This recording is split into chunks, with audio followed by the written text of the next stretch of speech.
What's going on with Greece? You know, we have Alan Greenspan, the former Federal Reserve governor, saying it's pretty much in the cards, certain that Greece will default.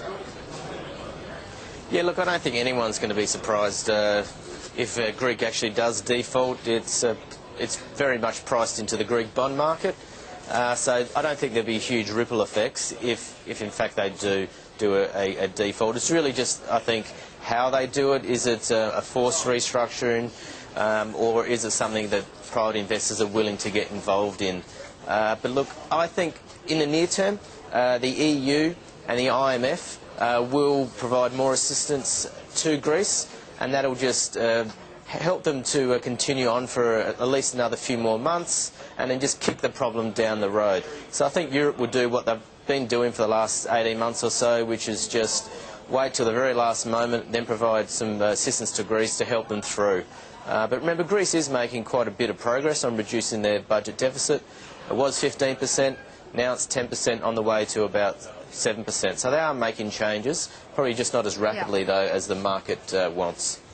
Hey, Joe, let me ask you, why are you cautiously bullish on the euro? I'm surprised it's held up so well, considering there are concerns about, Greece, Ireland, Portugal. I mean, you have 3 countries in the eurozone that need a helping hand. That's right, but those 3 economies only make up about 6% of the eurozone economic output.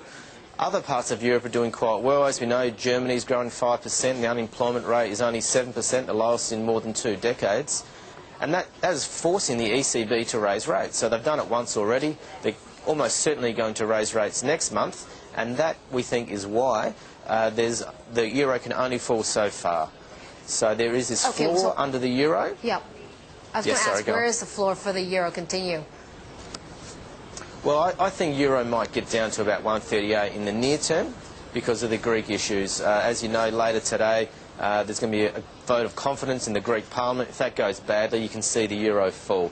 But ultimately, the fundamentals of the eurozone economy mean they have high inflation, they need higher interest rates, and as you know, the Fed is not going to be raising rates. So I can see some support for the euro, and that's why we can see euro go to 145 and even 150 later in the year. Yeah, that sounds really interesting, considering we were talking to a few individuals yesterday who were calling this possibility of a Greek default. If it defaults, this is the Lehman event for Europe. That doesn't sound very bullish, some would say. Look, what happens in Europe is mainly a problem for Europe. What happens in the US is a problem for everyone in the world.